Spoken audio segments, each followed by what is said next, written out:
بسم اللہ الرحمن الرحیم۔ اللہ کے نام سے شروع جو نہایت مہربان رحمت والا ہے۔ الف لام میم۔ قرآن پاک کی 29 صورتوں کے شروع میں اس طرح کے حروف ہیں، انہیں حروف مقطعات کہتے ہیں۔ ان کے بارے میں سب سے قوی قول یہ ہے کہ یہ حروف اللہ تعالیٰ کے راز ہیں اور متشابہات میں سے ہیں۔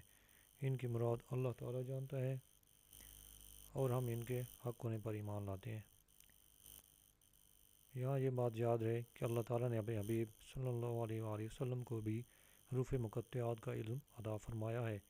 جیسا کہ اعلیٰ حضرت امام احمد رضا خان فرماتے ہیں۔ قاضی بیضاوی انوار التنزیل میں صورتوں کے ابتدائی یعنی حروف مقطعات کے بارے میں فرماتے ہیں، ایک قول یہ ہے کہ یہ ایک راز ہے جسے اللہ تعالیٰ نے اپنے علم کے ساتھ مخصوص فرمایا ہے۔ تقریباً ایسی ہی روایت خلفائے اربعہ اور دیگر صحابہ کرام سے بھی منقول ہے، اور ممکن ہے کہ صحابہ کرام نے یہ مراد لیا ہو کہ یہ حروف اللہ تعالیٰ اور اس کے رسول صلی اللہ علیہ وسلم کے درمیان راز و نیاز ہیں، اور یہ ایسے اسرار و رموز ہیں جنہیں دوسرے کو سمجھانا مقصود نہیں۔ اگر یہ راز حضور اقدس صلی اللہ علیہ وسلم کو معلوم نہ ہو تو پھر غیر مفید کلام سے خطاب کرنا لازم آئے گا، اور یہ بعید ہے۔ امام خفاجی رحمۃ اللہ علیہ فرماتے ہیں، انوار التنزیل کے بعد نسخوں میں استأثر اللہ بعلمہ اور استأثر کی ضمیر رسول اللہ صلی اللہ علیہ وسلم کے لیے اور با مقصور پر داخل ہے، یعنی اللہ تعالیٰ نے حضور اقدس صلی اللہ علیہ وسلم کو اپنے علم سے خاص کر کے معزز و مکرم فرمایا، یعنی مقطعات کا علم صرف اللہ تعالیٰ اور اس کے رسول صلی اللہ علیہ وسلم کو حاصل ہے۔ اس معنی کو اکثر سلف اور محققین نے پسند فرمایا ہے۔ علامہ محمود آلوسی رحمۃ اللہ علیہ فرماتے ہیں، غالب گمان یہ ہے کہ حروف مقطعات مخفی علم اور سربستہ راز ہیں جن کے ادراک سے علماء عاجز ہیں، جیسا کہ حضرت عبداللہ بن عباس رضی اللہ عنہ نے فرمایا، اور خیالات اس تک پہنچنے سے قاصر ہیں۔ اور اسی وجہ سے حضرت ابوبکر صدیق رضی اللہ عنہ نے فرمایا، ہر کتاب کے راز ہوتے ہیں، اور قرآن مجید کے راز صورتوں کی ابتدا میں آنے والے حروف ہیں۔ اور امام شافعی رحمۃ اللہ علیہ فرماتے ہیں، یہ حروف اللہ تعالیٰ کے اسرار ہیں، تو ان کا کھوج نہ لگاؤ، کیونکہ رسول اللہ صلی اللہ علیہ وسلم کے بعد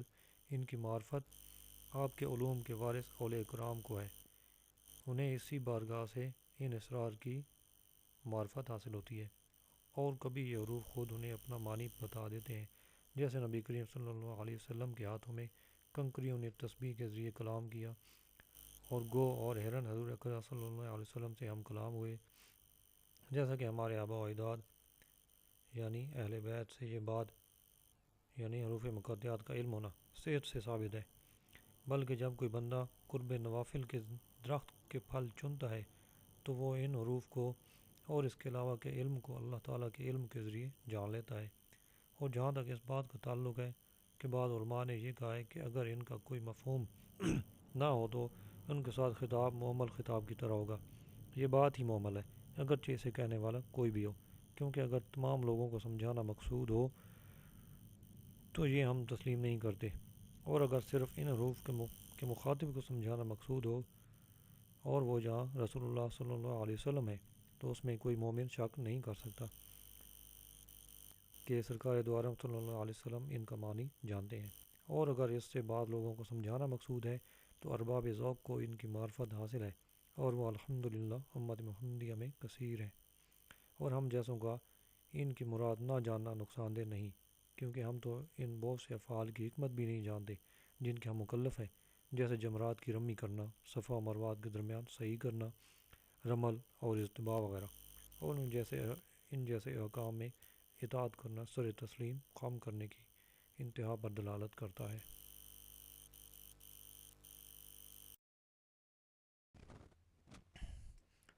ذالک الکتاب لا ریب فیہ ھدی للمتقین۔ ترجمہ: وہ بلند رتبہ کتاب جس میں کسی شک کی گنجائش نہیں، اس میں ڈرنے والوں کے لیے ہدایت ہے۔ لا ریبہ، کوئی شک نہیں۔ آیت کے اس حصے میں قرآن مجید کا ایک وصف بیان کیا گیا کہ یہ ایسی بلند شان اور عظمت و شرف والی کتاب ہے جس میں کسی طرح کے شک و شبہ کی کوئی گنجائش نہیں، کیونکہ شک اس چیز میں ہوتا ہے جس کی حقانیت پر کوئی دلیل نہ ہو، جبکہ قرآن پاک اپنی حقانیت کی ایسی واضح اور مضبوط دلیلیں رکھتا ہے جو ہر صاحب انصاف اور عقلمند انسان کو اس بات کا یقین کرنے پر مجبور کر دیتی ہیں کہ یہ کتاب حق ہے اور اللہ کی طرف سے نازل ہوئی ہے۔ تو جیسے کسی اندھے کے انکار سے سورج کا وجود مشکوک نہیں ہوتا، ایسے کسی بھی عقل مخالف کے شک اور انکار کرنے سے یہ کتاب مشکوک نہیں ہو سکتی۔ ہدی للمتقین، ڈرنے والوں کے لیے ہدایت ہے۔ آیت کے اس حصے میں قرآن مجید کا ایک اور وصف بیان کیا گیا کہ یہ کتاب ان تمام لوگوں کو حق کی طرف ہدایت دیتی ہے جو اللہ سے ڈرنے والے ہیں، اور جو لوگ نہیں ڈرتے انہیں قرآن پاک سے ہدایت حاصل نہیں ہوتی۔ یاد رہے کہ قرآن پاک کی ہدایت و رہنمائی اگرچہ مومن و کافر ہر شخص کے لیے عام ہے، جیسے کہ سورہ بقرہ کی آیت نمبر